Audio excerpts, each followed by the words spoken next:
plus de temps avec toi, des secondes pour te contempler, des minutes pour te dire je t'aime, des heures pour t'adorer, et l'éternité dans tes bras d'amour. Je veux plus de temps avec toi, des secondes pour te contempler, des minutes pour te dire je t'aime.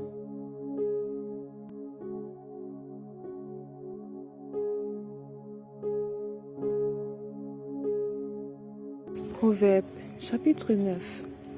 La sagesse a bâti sa maison, elle a taillé ses 7 colonnes, elle a égorgé ses victimes, mêlé son vin et dressé sa table. Elle a envoyé ses servantes, elle crie sur le sommet des hauteurs de la ville, que celui qui est stupide entre ici. Elle dit à ceux qui sont dépourvus de sens, venez, mangez de mon pain et buvez du vin que j'ai mêlé. Quittez la stupidité et vous vivrez, et marchez dans la voie de l'intelligence. Celui qui reprend le moqueur s'attire le dédain, et celui qui corrige le méchant reçoit un outrage. Ne reprends pas le moqueur, de crainte qu'il ne te haïsse. Reprends le sage, et il t'aimera. Donne au sage, et il deviendra plus sage. Instruis le juste, et il augmentera son savoir.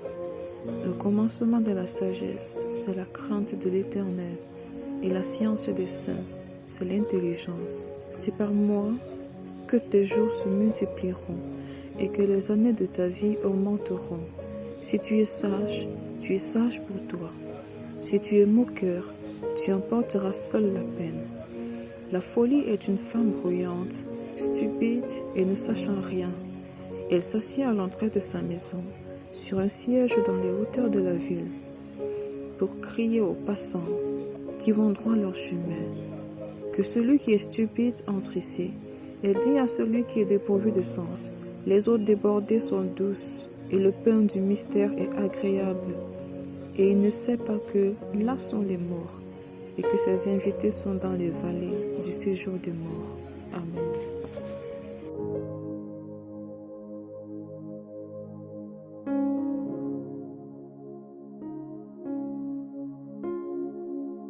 Matthieu, chapitre 25. Alors le royaume des cieux sera semblable à 10 vierges qui, ayant pris leurs lampes, allèrent à la rencontre de l'époux. 5 d'entre elles étaient folles, et 5 sages. Les folles, en prenant leurs lampes, ne prirent point d'huile avec elles, mais les sages prirent avec leurs lampes de l'huile dans des vases. Comme l'époux tardait, toutes s'assoupirent et s'endormirent. Au milieu de la nuit, on cria, « Voici l'époux, allez à sa rencontre. » Alors toutes ces vierges se réveillèrent et préparèrent leurs lampes. Les folles dirent aux sages, « Donnez-nous de votre huile, car nos lampes s'éteignent. » Les sages répondirent, « Non, il n'y en aura pas assez pour nous et pour vous. Allez plutôt chez ceux qui en vendent et achetez-en pour vous. » Pendant qu'elles allaient en acheter, l'époux arriva. Celles qui étaient prêtes entrèrent avec lui dans la salle des noces, et la porte fut fermée. Plus tard, les autres vierges vinrent et dirent, « Seigneur, Seigneur, ouvre-nous. » Mais il répondit, « Je vous le dis en vérité, je ne vous connais pas. Veillez donc, puisque vous ne savez ni le jour ni l'heure. » Il en sera comme d'un homme qui, partant pour un voyage, appela ses disciples et leur remit ses biens. Il donna 5 talents à l'un, 2 à l'autre et 1 au 3e, à chacun selon sa capacité, et il partit. Aussitôt, celui qui avait reçu les 5 talents s'en alla, il fit valoir, et il gagna 5 autres talents. De même, celui qui avait reçu les 2 talents en gagna 2 autres. Celui qui n'en avait reçu qu'un alla faire un creux dans la terre, et cacha l'argent de son maître. Longtemps après, le maître de ses serviteurs revint, et il leur fit rendre compte. Celui qui avait reçu les 5 talents s'approcha, en apportant 5 autres talents, et il dit, « Seigneur, tu m'as remis 5 talents, voici, j'en ai gagné 5 autres. » Son maître lui dit, « C'est bien, bon et fidèle serviteur. Tu as été fidèle en peu de choses. Je te confierai beaucoup. Entre dans la joie de ton maître. Celui qui avait reçu les 2 talents s'approcha aussi, et il dit, « Seigneur, tu m'as remis 2 talents. Voici, j'en ai gagné 2 autres. » Son maître lui dit, « C'est bien, bon et fidèle serviteur. Tu as été fidèle en peu de choses. Je te confierai beaucoup. Entre dans la joie de ton maître. » Celui qui n'avait reçu qu'un talent s'approcha ensuite, et il dit, « Seigneur, je savais que tu es un homme dur, qui moissonne où tu n'as pas semé, et qui amasse où tu n'as pas vanné. J'ai eu peur, et je suis allé cacher ton talent dans la terre. Voici, prends ce qui est à toi. » Son maître lui répondit, « Serviteur méchant et paresseux, tu savais que je moissonne où je n'ai pas semé, et que j'amasse où je n'ai pas vanné. Il te fallait donc remettre mon argent au banquier, et à mon retour, j'aurais retiré ce qui est à moi avec un intérêt. Ôtez-lui son talent et donnez-le à celui qui a les 10 talents. Car on donnera à celui qui a, et il sera dans l'abondance. Mais à celui qui n'a pas, on ôtera même ce qu'il a. Et le serviteur inutile, jetez-le dans les ténèbres du dehors, où il y aura des pleurs et des grincements de dents. Lorsque le Fils de l'homme viendra dans sa gloire, avec tous les anges, il s'assiera sur le trône de sa gloire. Toutes les nations seront assemblées devant lui. Il séparera les uns d'avec les autres, comme le berger sépare les brebis d'avec les boucs. Et il mettra les brebis à sa droite et les boucs à sa gauche. Alors le roi dira à ceux qui seront à sa droite, « Venez, vous qui êtes bénis de mon Père, prenez possession du royaume qui vous a été préparé dès la fondation du monde. Car j'ai eu faim, et vous m'avez donné à manger. J'ai eu soif, et vous m'avez donné à boire. J'étais étranger, et vous m'avez recueilli. J'étais nu, et vous m'avez vêtu. J'étais malade, et vous m'avez visité. J'étais en prison, et vous êtes venus me voir. » Les justes lui répondront, « Seigneur, quand avons-nous vu avoir faim et t'avons-nous donné à manger, ou avoir soif et t'avons-nous donné à boire? Quand avons-nous vu étranger et t'avons-nous recueilli, ou nu et t'avons-nous vêtu? Quand avons-nous vu malade ou en prison et sommes-nous allés vers toi? » Et le roi leur répondra, « Je vous le dis en vérité, toutes les fois que vous avez fait ces choses à l'un de ces plus petits de mes frères, c'est à moi que vous les avez faites. » Ensuite, il dira à ceux qui seront à sa gauche, « Retirez-vous de moi, maudits, allez dans le feu éternel qui a été préparé pour le diable et pour ses anges. Car j'ai eu faim, et vous ne m'avez pas donné à manger. J'ai eu soif, et vous ne m'avez pas donné à boire. J'étais étranger, et vous ne m'avez pas recueilli. J'étais nu, et vous ne m'avez pas vêtu. J'étais malade et en prison, et vous ne m'avez pas visité. » Ils répondront aussi, « Seigneur, quand avons-nous vu ayant faim, ou ayant soif, ou étranger, ou nu, ou malade, ou en prison, ne t'avons-nous pas assisté? » Et il leur répondra, « Je vous le dis en vérité, toutes les fois que vous n'avez pas fait ces choses à l'un de ces plus petits, c'est à moi que vous ne l'avez pas fait. Et ceux-ci iront au châtiment éternel, mais les justes à la vie éternelle. »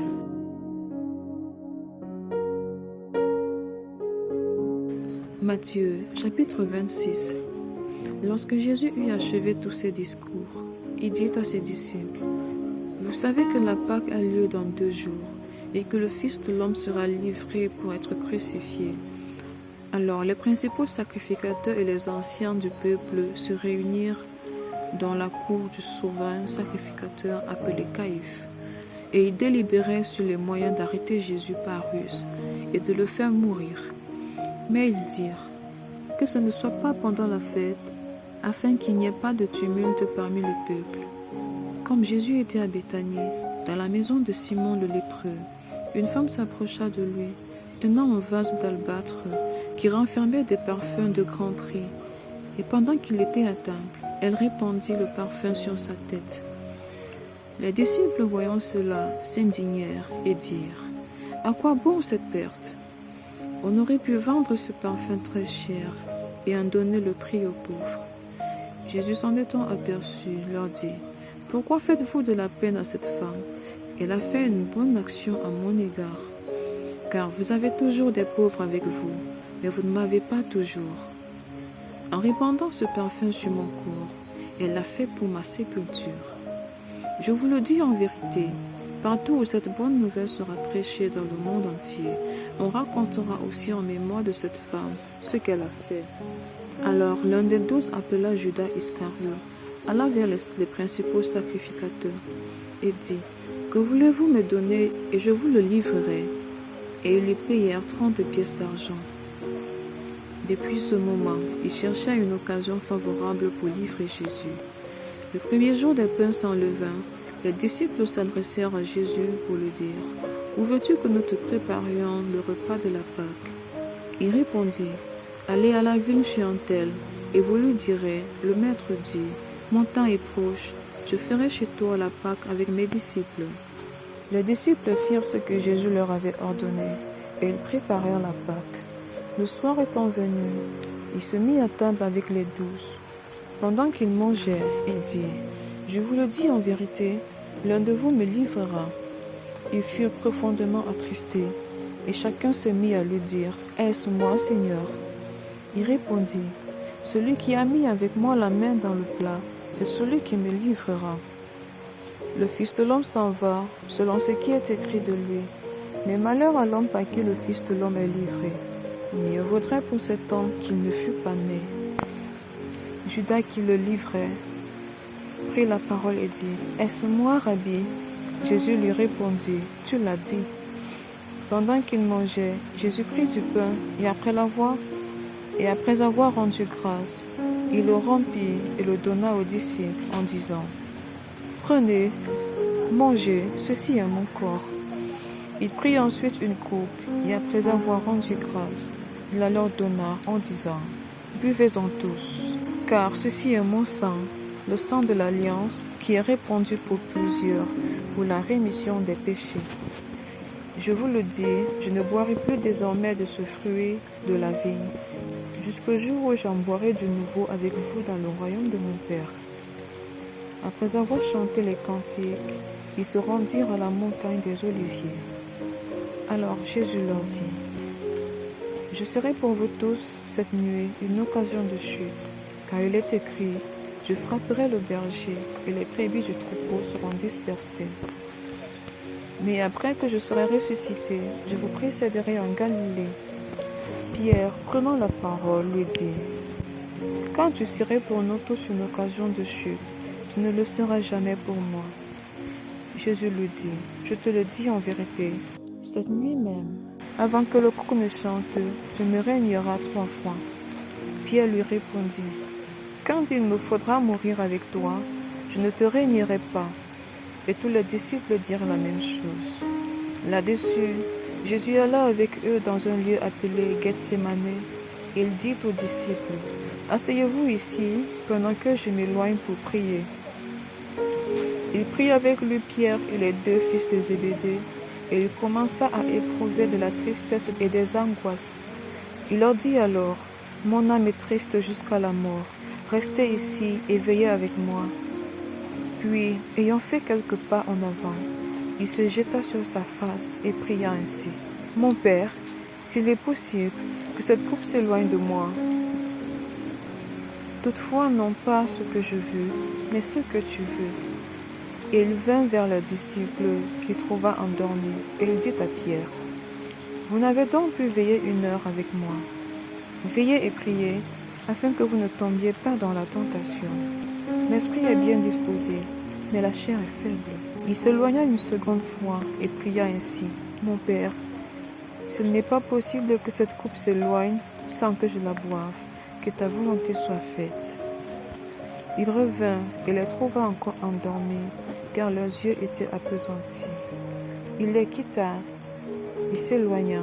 Il pria pour la 3e fois, répétant les mêmes paroles. Puis il alla vers ses disciples et leur dit, « Vous dormez maintenant et vous vous reposez.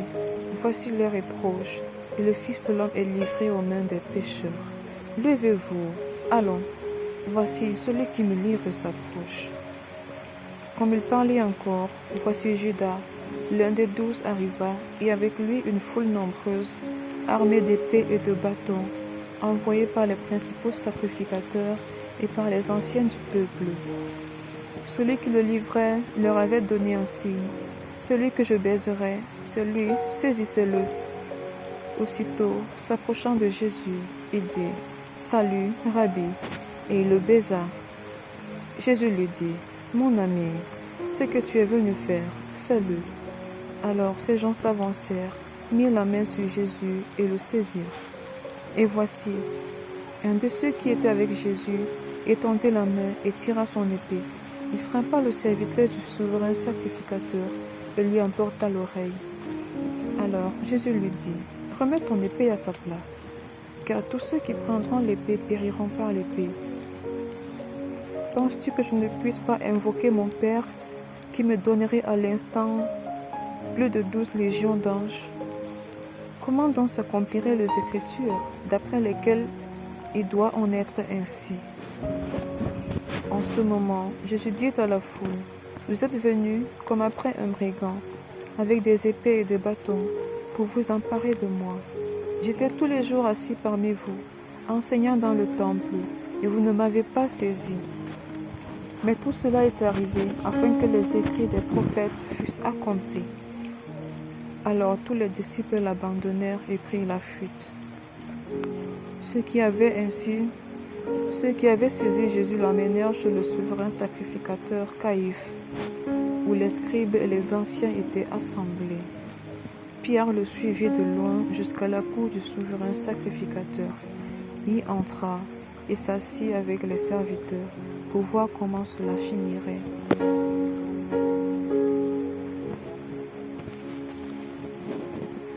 Les principaux sacrificateurs et tout le Sanhédrin cherchaient quelques faux témoignages contre Jésus, suffisants pour le faire mourir. Mais ils n'en trouvèrent point, quoique plusieurs faux témoins se fussent présentés. Enfin, il en vint deux qui dirent, « Celui-ci a dit, je puis détruire le temple de Dieu et le rebâtir en 3 jours. » Le souverain sacrificateur se leva et lui dit, « Ne réponds-tu rien? Qu'est-ce que ces hommes déposent contre toi? » Jésus garda le silence. Et le souverain sacrificateur, prenant la parole, lui dit, « Je t'adjure, par le Dieu vivant, de nous dire si tu es le Christ, le Fils de Dieu. » Jésus lui répondit, « Tu l'as dit. De plus, je vous le déclare, vous verrez désormais le Fils de l'homme assis à la droite de la puissance de Dieu et venant sur les nuées du ciel. » Alors le souverain sacrificateur déchira ses vêtements, disant, « Il a blasphémé. Qu'avons-nous encore besoin de témoins? Voici, vous venez d'entendre son blasphème. Que vous en semble? » Ils répondirent, « Il mérite la mort. » Là-dessus, ils lui crachèrent au visage et lui donnèrent des coups de poing et des soufflets en disant, « Christ, prophétise, dis-nous qui t'a frappé. » Cependant, Pierre était assis dehors dans la cour.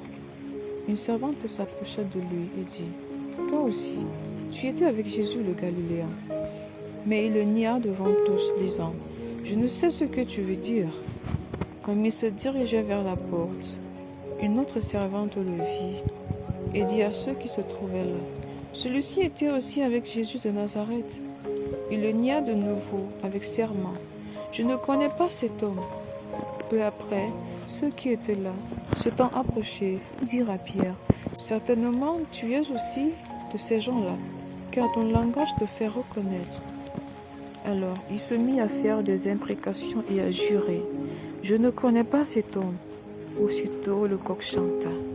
Et Pierre se souvint de la parole que Jésus avait dite, « Avant que le coq ne chante, tu me rénieras 3 fois. » Et étant sorti, il pleura amèrement.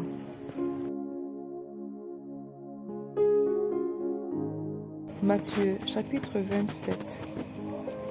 Dès que le matin fut venu, tous les principaux sacrificateurs et les anciens du peuple tinrent conseil contre Jésus pour le faire mourir.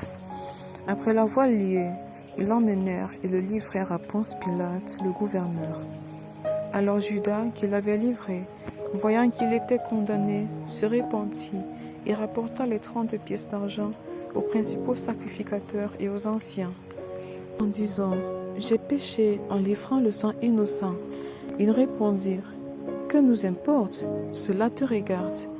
Judas jeta les pièces d'argent dans le temple, se retira et alla se pendre.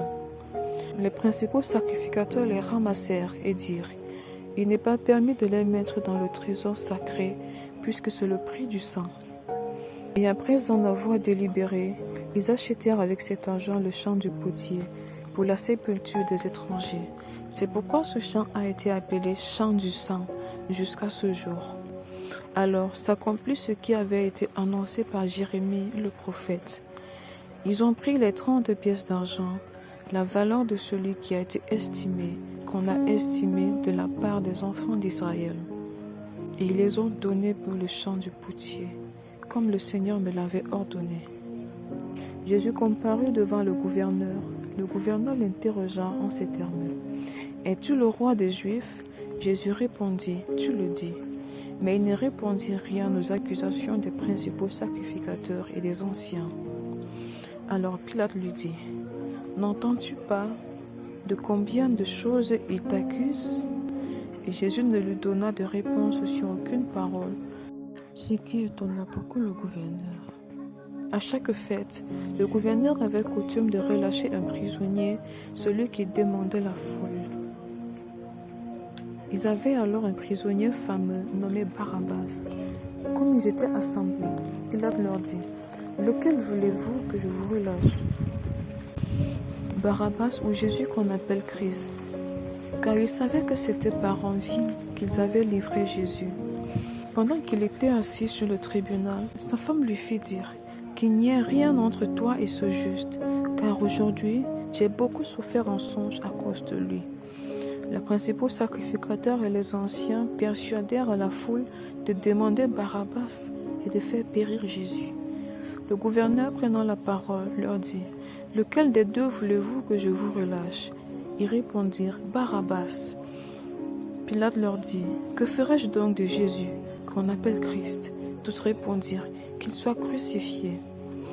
Le gouverneur dit « Mais quel mal a-t-il fait ?» Et ils crièrent encore plus fort, qu'il soit crucifié. Pilate, voyant qu'il ne gagnait rien, mais que le tumulte augmentait, prit de l'eau, se lava les mains en présence de la foule et dit, « Je suis innocent du sang de ce juste. Cela vous regarde. » Et tout le peuple répondit, « Que son sang retombe sur nous et sur nos enfants. » Alors Pilate leur relâcha Barabbas. Et après avoir fait battre de verge Jésus, il le livra pour être crucifié. Les soldats du gouverneur conduisirent Jésus dans le prétoire et ils assemblèrent autour de lui toute la cohorte.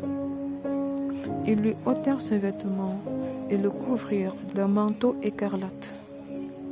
Ils tressèrent une couronne d'épines qu'ils posèrent sur sa tête et lui mirent un roseau dans la main droite. Puis, s'agenouillant devant lui, ils le rayaient en disant « Salut, roi des Juifs !» Et ils crachaient contre lui, prenaient le roseau et frappaient sur sa tête. Après s'être ainsi moqués de lui, ils lui ôtèrent le manteau, lui remirent ses vêtements et l'emmenèrent pour le crucifier. Lorsqu'ils sortirent, ils rencontrèrent un homme de Cyrène appelé Simon, et ils le forcèrent à porter la croix de Jésus. Arrivés au lieu nommé Golgotha, ce qui signifie lieu du crâne, ils lui donnèrent à boire du vin mêlé de fiel. Mais quand il l'eut goûté, il ne voulut pas boire. Après l'avoir crucifié, ils se partagèrent ses vêtements en tirant au sort, afin que s'accomplisse ce qui avait été annoncé par le prophète. Ils se sont partagés mes vêtements, et ils ont tiré au sort ma tunique, puis ils s'assirent et le gardèrent. Pour indiquer le sujet de sa condamnation, on écrivit au-dessus de sa tête, « Celui-ci est Jésus, le roi des Juifs. » Avec lui furent crucifiés des brigands, l'un à sa droite et l'autre à sa gauche. Les passants l'injuriaient et secouaient la tête en disant, « Toi qui détruis le temple et qui le rebâtis en 3 jours, sauve-toi toi-même. Si tu es le Fils de Dieu, descends de la croix. » principaux sacrificateurs, avec les scribes et les anciens, se moquaient aussi de lui et disaient: il a sauvé les autres et il ne peut se sauver lui-même. Si les rois d'Israël qui descendent de la croix et ne croiront en lui, il s'est confié en Dieu, que Dieu le délivre maintenant s'il l'aime, car il a dit: je suis fils de Dieu. Les brigands, crucifiés avec lui, l'insultèrent de la même manière. Depuis la 6e heure jusqu'à la 9e, il y a eu des ténèbres sur toute la terre. Et vers la 9e heure, Jésus s'écria d'une voix forte: Élie, Élie, lama sabachthani, c'est-à-dire mon Dieu, pourquoi m'as-tu abandonné? Quelques-uns de ceux qui étaient là, l'ayant entendu dire: il appelle Élie. Et aussitôt, l'un d'eux courut prendre une éponge qu'il remplit de vinaigre, et l'ayant fixée à un roseau, il lui donna à boire. Mais les autres disaient: laisse, voyons si Élie viendra le sauver. Jésus poussa de nouveau un grand cri et rendit l'esprit. Et voici, le voile du temple se déchira en deux, depuis le haut jusqu'en bas. La terre trembla, les rochers se fendirent. Les sépulcres s'ouvrirent, et plusieurs corps des saints qui étaient morts ressuscitèrent. Étant sortis des sépulcres après la résurrection de Jésus, ils entrèrent dans la ville sainte et apparurent à un grand nombre de personnes. Le centenier et ceux qui étaient avec lui pour garder Jésus, ayant vu le tremblement des terres et ce qui venait d'arriver, furent saisis d'une grande frayeur et dirent: assurément, cet homme était fils de Dieu. Il y avait là plusieurs femmes qui regardaient de loin, qui avaient accompagné Jésus depuis la Galilée pour le servir. Parmi elles était Marie de Magdala, Marie, mère de Jacques et de Joseph, et la mère des fils de Zébédée. Le soir étant venu, arriva un homme riche d'Arimathée, nommé Joseph, lequel était aussi disciple de Jésus.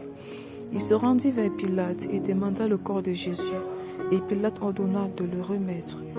Joseph prit le corps, l'enveloppa d'un linceul blanc et le déposa dans un sépulcre neuf qui s'était fait tailler dans le roc. Puis il roula une grande pierre à l'entrée du sépulcre et il s'en alla. Marie de Magdala et l'autre Marie étaient là, assises vis-à-vis du sépulcre. Le lendemain, qui était le jour après la préparation des principaux sacrificateurs, et les pharisiens allèrent ensemble auprès de Pilate et dirent: Seigneur, nous nous souvenons que cet imposteur a dit, quand il vivait encore: après 3 jours je ressusciterai. Ordonne donc que le sépulcre soit gardé jusqu'au 3e jour, afin que ses disciples ne viennent pas dérober le corps et dire au peuple: il est ressuscité des morts. Cette dernière imposture sera pire que la première. Pilate leur dit: vous avez une garde, allez, gardez-le comme vous l'entendrez. Ils s'en allèrent et s'assurèrent du sépulcre au moyen de la garde, après avoir scellé la pierre.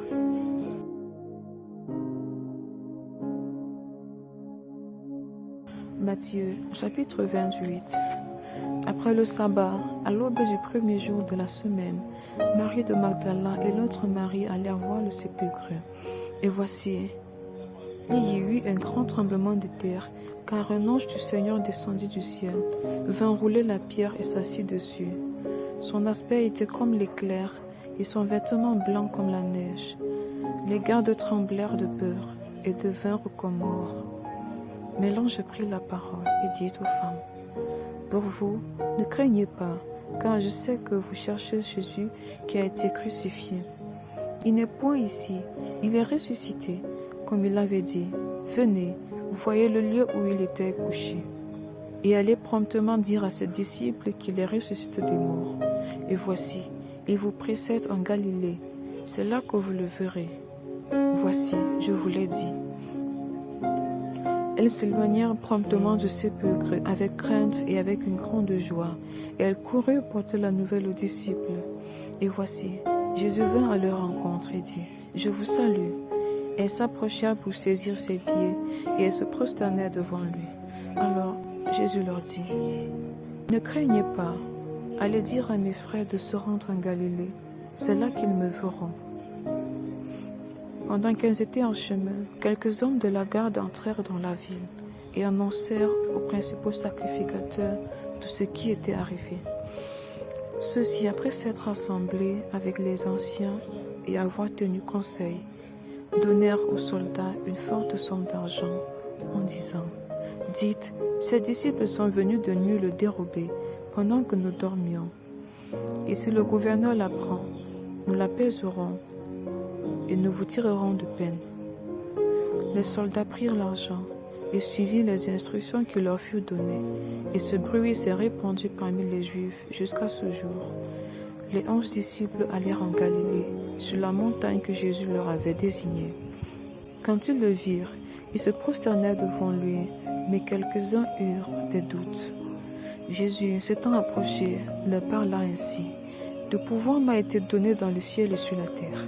Allez, faites de toutes les nations des disciples, les baptisant au nom du Père, du Fils et du Saint-Esprit, et enseigne-leur à observer tout ce que je vous ai prescrit. Et voici, je suis avec vous tous les jours jusqu'à la fin du monde. »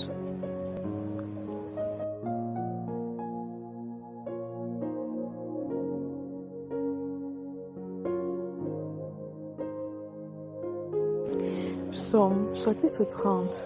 Cantique pour la dédicace de la maison de David. Je t'exalte, ô Éternel, car tu m'as relevé. Tu n'as pas voulu que mes ennemis se réjouissent à mon sujet. Éternel, mon Dieu, j'ai crié à toi et tu m'as guéri. Éternel, tu as fait remonter mon âme du séjour des morts. Tu m'as fait revivre loin de ceux qui descendent dans la fosse. Chantez à l'Éternel, vous qui l'aimez. Célébrez par vos louanges sa sainteté, car sa colère dure un instant, mais sa grâce toute la vie. Le soir arrivent les pleurs, et le matin l'allégresse. Je disais dans ma sécurité, je ne chancellerai jamais. Éternel, par ta grâce tu avais affermi ma montagne. Tu cachas ta face, et je fus troublé. Éternel, j'ai crié à toi, j'ai imploré l'Éternel. Que gagnes-tu à verser mon sang, à me faire descendre dans la fosse? La poussière a-t-elle pour toi des louanges? Raconte-t-elle ta fidélité? Écoute, Éternel, aie pitié de moi. Éternel, secours-moi. Et tu as changé mes lamentations en allégresse.